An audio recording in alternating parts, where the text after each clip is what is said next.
Good evening. You're watching News Tonight on Rajya Sabha TV. I'm Tina Jha. Before we begin the news bulletin, Rajya Sabha TV appeals to all its viewers to continue to maintain COVID-appropriate behavior and stay safe from the COVID-19 pandemic. Wear face masks, wash your hands and face regularly, and don't forget to maintain physical distancing each time you step outside. Remember, these simple precautions are all that it takes to defeat the pandemic. And now let's get you the headlines of the day. The budget session of Parliament to start tomorrow with President Ramnath Kovind's address, presentation of the Union budget on the 1st of February. The first part of the budget session to continue till 15th February, the second part from 8th March to 8th April.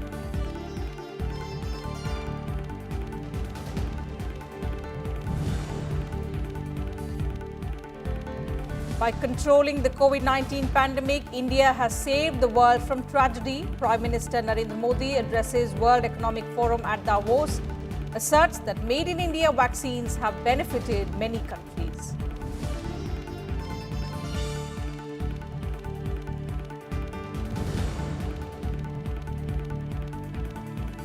India able to meet every challenge on its borders, Prime Minister Narendra Modi asserts while addressing an NCC rally in Delhi, appreciates the role of cadets during natural disasters.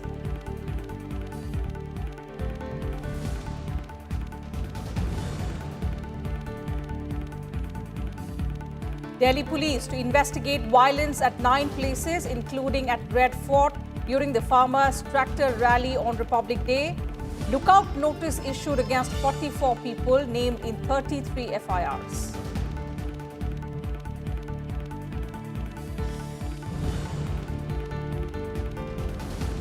And no new cases of COVID-19 in the last 7 days in 146 districts of the country. Union Health Minister Dr. Harshvardhan reviews situation at high-level meeting. India's recovery rate reaches 97%.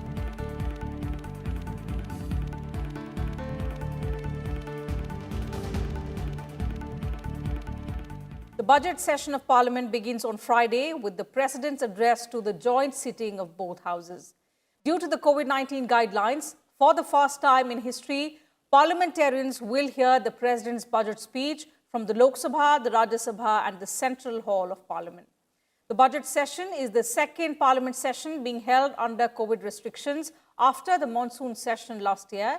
The session with 33 sittings assumes importance as the Union budget for 2021-22 is the first to be presented after the COVID-19 outbreak that caused severe social and economic disruption over the last 1 year. More details in this report. The President's address will begin at 11 a.m. on Friday.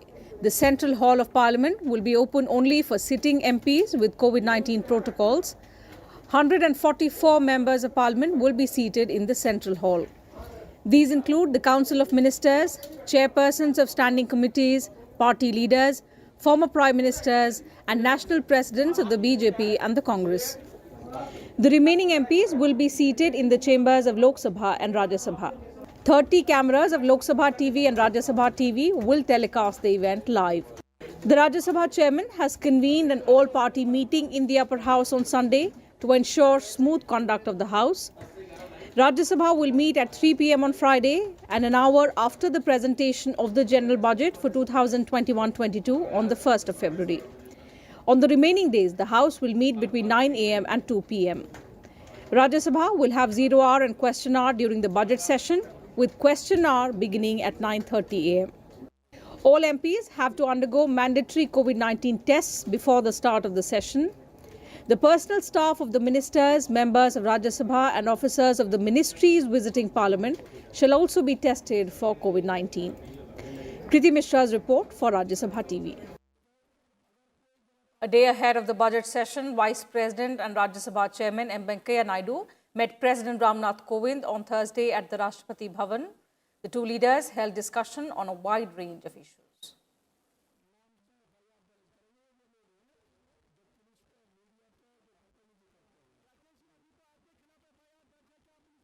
And in view of the budget session of Parliament, Rajya Sabha Chairman M. Venkaiah Naidu has called a meeting of leaders of all political parties in the upper house on Sunday.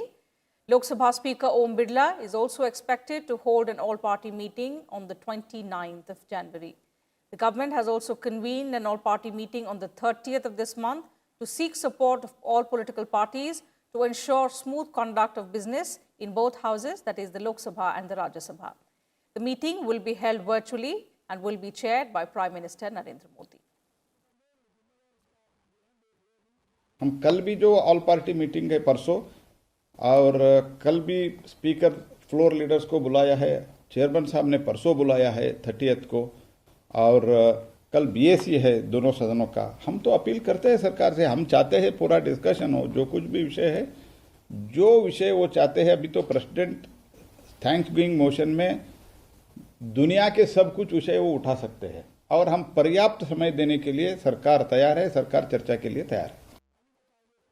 Moving on to some other news, addressing the World Economic Forum virtually on Thursday, Prime Minister Narendra Modi said that India is ready to welcome investors from all across the world and has improved the infrastructure and also adopted latest technologies for the success of businesses. The Prime Minister said the country is committed to strengthen the global supply chain and also invited global CEOs to be a part of India's performance-linked incentive scheme. India is ready to become the manufacturing and supply chain hub of the world. Prime Minister Narendra Modi told the World Economic Forum Summit at Davos on Thursday. He said that besides ensuring ease of doing business for investors, India has been able to help the world during the COVID-19 period with medicines and pharma supplies. अब भारत अपने 1.3 billion नागरिकों को health care के easy access के लिए unique health ID देने का भी अभियान शुरू कर रहा है। और साथियों, मैं आज इस प्रतिष्ठित फोरम पर सभी को यह भी आश्वासन देता हूं कि भारत की हर सफलता पूरे विश्व की सफलता में मदद करेगी। भारत के पास ग्लोबल सप्लाई चेन को मजबूत करने के लिए कैपेसिटी भी है, कैपेबिलिटी भी है और सबसे बड़ी बात रिलायबिलिटी भी है। भारत के पास आज बहुत बड़ा कंज्यूमर बेस है और उसका जितना विस्तार होगा उतना ही ग्लोबल इकोनॉमी को लाभ होगा। The Prime Minister described India as a $4.5 trillion investment opportunity for investors in infrastructure sector by 2040. बीते वर्षों में भारत ने रिफॉर्म्स और इंसेंटिव बेस्ड स्टिमुलस पर बहुत जोर दिया है। कोरोना के इस समय में भी भारत ने करीब करीब हर सेक्टर में स्ट्रक्चरल रिफॉर्म्स की गति को तेज किया है। इन रिफॉर्म्स को प्रोडक्शन लिंक इंसेंटिव्स के से सपोर्ट किया जा रहा है। अब भारत में टैक्स रिजिम से लेकर एफडीआई नॉर्म्स तक एक प्रिडिक्टेबल और फ्रेंडली एनवायरनमेंट है। भारत में ईज ऑफ डूइंग बिजनेस की स्थिति लगातार बेहतर हो, इस दिशा में भी काम जारी है। और एक विशेष बात यह भी है कि भारत अपनी ग्रोथ को क्लाइमेट चेंज के लक्ष्यों के साथ भी बहुत तेजी से मैच कर रहा है। Prime Minister Modi was addressing more than 400 business leaders of the world at the summit. He expressed confidence that India will also become a base for artificial intelligence and machine learning. With inputs from Akhilesh Suman, Bureau Report, Rajya Sabha TV. The Prime Minister also addressed an NCC rally in the national capital on Thursday. And addressing the cadets, the Prime Minister said that last year, India showed that it is capable of meeting all challenges, be it the COVID-19 pandemic or from the external front at its borders. The Prime Minister also lauded the NCC cadets for helping people in times of need. Here's a report. 1 lakh NCC cadets trained by the Army, Navy and Air Force will serve in coastal and border areas. Addressing the NCC rally in Delhi, Prime Minister Narendra Modi said the government is making efforts to expand the role of the organization. पिछले वर्ष 15 अगस्त को ये ऐलान किया गया था कि coastal और बॉर्डर एरिया के करीब 250 जिलों में एनसीसी को नया दायित्व दिया जाएगा। इसके लिए लगभग 1 लाख एनसीसी कैडेट्स को आर्मी, नेवी और एयरफोर्स ट्रेन कर रही है। इसमें भी 1/3, 1/3 हमारी गर्ल्स कैडेट हैं। गर्ल्स कैडेट्स को ट्रेनिंग दी जा रही है। एनसीसी की ट्रेनिंग, उसकी क्षमताओं को भी सरकार तेजी से बढ़ा रही है। अब तक आपके पास सिर्फ एक फायरिंग सिमुलेटर होता था, इसे अब बढ़ाकर 98 किया जा रहा है, करीब 100। युवा शक्ति राष्ट्र का स्तंभ। Praising raised the role of National Cadet Corps during COVID-19 pandemic, the Prime Minister said NCC cadets have always helped people in times of national calamities. He added that a confident youth is crucial to make India Atmanirbhar. बाढ़ हो या दूसरी आपदा, बीते वर्ष NCC के cadets ने मुश्किल में फंसे देशवासियों की राहत और बचाव में सहायता की है। कोरोना के इस पूरे कालखंड में लाखों लाख कैडेट्स ने देश भर में जिस प्रकार प्रशासन के साथ मिलकर, समाज के साथ मिलकर काम किया है, वो प्रशंसनीय है। The Prime Minister further said India will soon be known as the producer of defense equipment instead of being a market. He disclosed that India received 3 more Rafale fighter jets from France with the ability to refuel mid-air. Prime Minister Narendra Modi also received Guard of Honor at the NCC rally and reviewed the march past by various NCC contingents. The cadets also presented a cultural performance.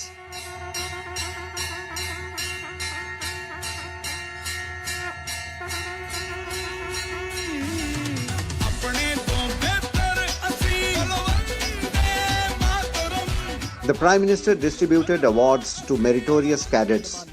Defence Minister Rajnath Singh, Chief of Defence Staff Bipin Rawat, Tri-Services Chiefs and NCC Director General was present on the occasion. Now Vikram Singh's report for RSTV. In some other news, the Delhi Police Crime Branch will investigate the cases of violence at the Red Fort, ITO and 7 other places during the Farmers' Tractor Rally on Republic Day.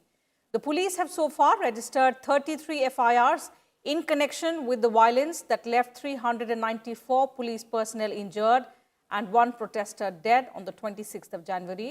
Lookout notices have been issued against 44 people. Meanwhile, Home Minister Amit Shah on Thursday visited hospitals in the national capital to inquire about the health of policemen injured in the violence that broke out during the Farmers' Tractor Parade on Republic Day. Nearly 400 policemen were injured during the tractor rally of the farmers who have been protesting against the 3 agriculture reform laws at Delhi's borders since November. During the visit, Amit Shah interacted with policemen and also took stock of their health progress from the doctors. Home Secretary Ajay Bhalla and Delhi Police Commissioner S.N. Srivastav accompanied the Home Minister. 2 more farmer unions withdrew their agitation on Thursday after meeting Union Agriculture Minister Narendra Singh Tomar. Bharatiya Kisan Union Ekta and Bharatiya Kisan Union Lok Shakti have called off their agitation.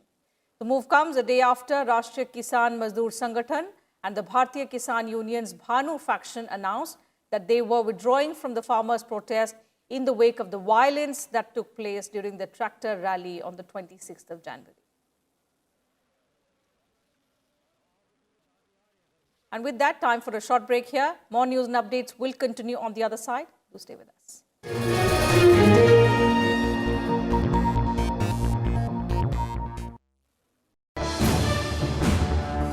Watch The Big Picture at 9:30 p.m.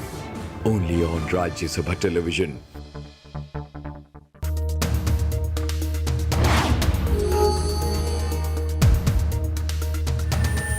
Do you know which act of Indian Parliament criminalizes triple talaq?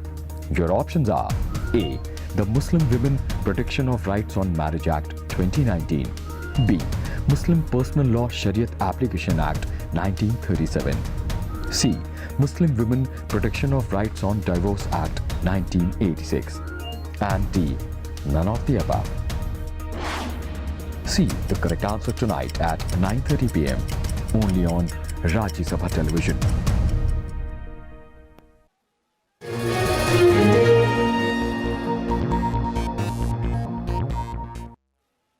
Welcome back. You're watching News Tonight on Rajya Sabha TV. A look now at the COVID-19 situation in the country. In some good news on that front, 146 districts in the country have reported no new case of coronavirus in the last 7 days. This was informed by Union Minister Dr. Harshvardhan at the high-level group of ministers meeting on Thursday. He said 146 of India's 718 districts have reported no new case of COVID-19 for 1 week and 18 districts for 2 weeks now. With infections falling, the government has eased curbs on the use of swimming pools, cinema halls and theatres. These public places will now be allowed to function with more than 50% of capacity starting next month. However, the government has extended its ban on international flights till the end of February. Total number of cases that we have diagnosed in the country in the last 1 year, this number is 1,07,0193. The good news is that out of this, already 1,03,73,606 patients who suffered from COVID, they returned back home completely cured from our health systems. And right now in the country we have 1,73,740 active cases. Our recovery rate is almost touching 97%. 11,752 new cases of coronavirus were reported on Thursday morning from different parts of the country. The total number of active cases now have fallen to 1,75,000. The country has so far reported 10.7 million infections and 1,53,847 deaths. The 5 most affected states by total cases are Maharashtra, Karnataka, Kerala, Andhra Pradesh and Tamil Nadu. More than 23,50,000 people have received the vaccination under the countrywide COVID-19 vaccination exercise. देश में 25 लाख से ज़्यादा स्वास्थ्य कर्मी जिनको हम health care workers भी कहते हैं का वैक्सीनेशन किया जा चुका है। तो जिस दिन ये कार्यक्रम शुरू हुआ 16 जनवरी को, उस दिन हमने 3,374 वैक्सीनेशन सेशंस किए अक्रॉस द कंट्री देश भर में और 2 लाख से कुछ ज़्यादा लोगों का वैक्सीनेशन हुआ। 19 जनवरी को हमने ये संख्या बढ़ाई और 3,800 सेशंस किए। 22 जनवरी को ये बढ़कर 6,200 सेशंस हो गए। 25 जनवरी को पूरे देश में 7,700 स्थानों पर टीकाकरण की प्रक्रिया की गई और आज जब हम आपसे बात कर रहे हैं तो देश में 9,000 स्थानों पर वैक्सीनेशन सेशंस हो रहे हैं, यानी 9,000 स्थान ऐसे हैं जहां की कोविड वैक्सीनेशन की प्रक्रिया चल रही है। And talking about India's vaccine diplomacy, the country has gifted over 55 lakh doses of COVID-19 vaccines to its immediate neighbors and extended neighborhood since the 20th of January.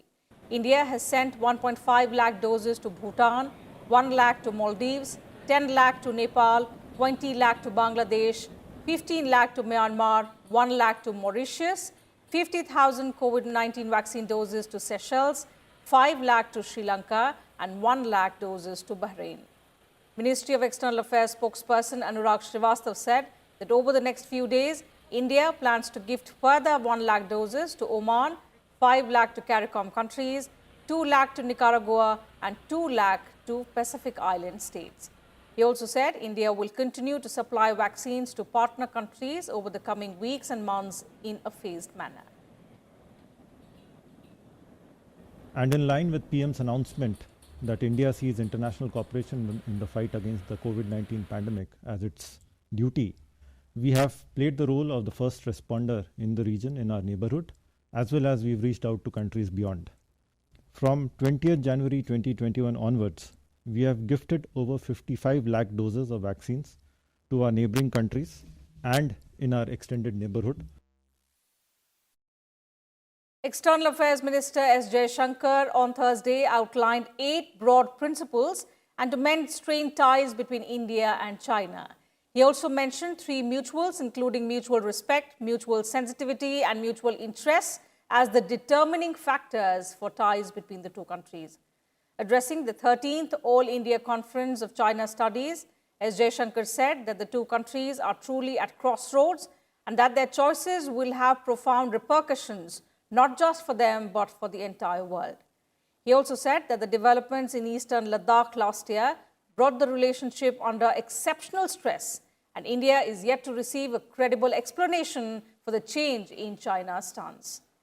The 8 principles proposed by the External Affairs Minister include strict adherence to all agreements on border management, respecting the line of actual control, peace and tranquility in the border areas, recognition of a multipolar Asia, sensitivity to each other's interests, concerns and priorities as well, understanding of each other's aspirations, management of divergences and differences, and also taking the long view. Any expectation that they can be brushed aside and that life can carry on undisturbed despite the situation at the border, that's simply not realistic. There are discussions underway through various mechanisms on disengagement at the border areas. But if ties are to steady and progress, policies must take into account the learnings of the last 3 decades. Experience of the past taught us the importance of stabilizing our relationship even while adjusting to changes. From that, we can seek proper guidance that will be to the benefit of both nations. Now, these can be summed up by 8 broad propositions.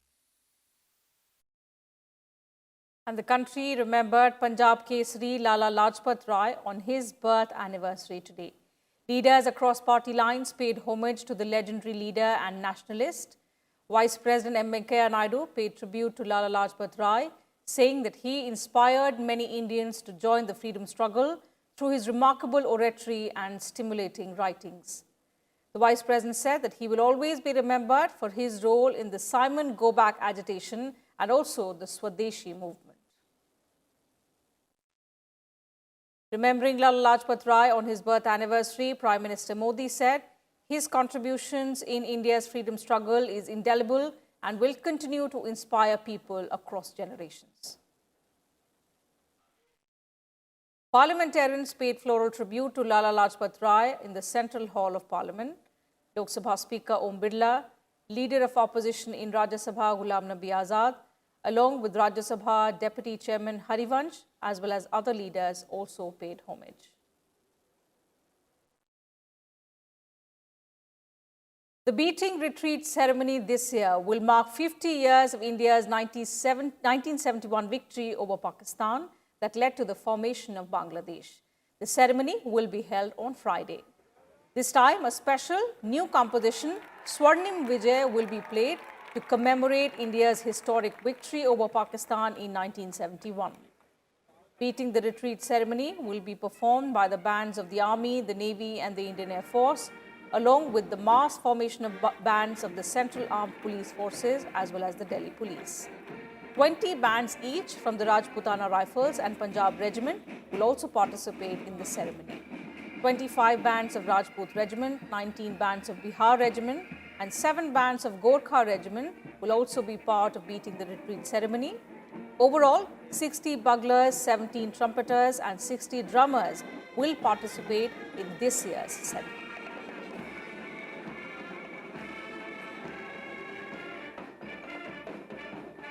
And before we leave, Rajya Sabha TV once again appeals to all its viewers to stay safe from the COVID-19 pandemic. Continue to maintain COVID-appropriate behavior by wearing face masks, washing your hands and face regularly, and also maintaining physical distancing whenever you step outside. Remember, these simple precautions are all that it takes to defeat the pandemic, which is not over yet. Take care of yourselves and your families. Good night. Thank you for your time.